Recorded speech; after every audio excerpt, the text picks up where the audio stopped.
live down Dixon Street, and this is Fayetteville, Arkansas, and I want to show you the Walton Art Center. I actually welded up both of the main two beams that put this center up, this nice construction off of Dixon Street. And everybody really known it for his bikes, schools, and barbecue, but Dixon is nice.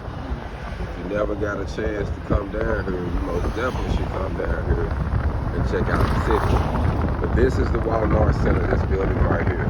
And you see that overlip up there? I was the reason that exists. I had to weld up two 60-foot beams and probably like 120 foot together to expand this so that way we could actually have this up here.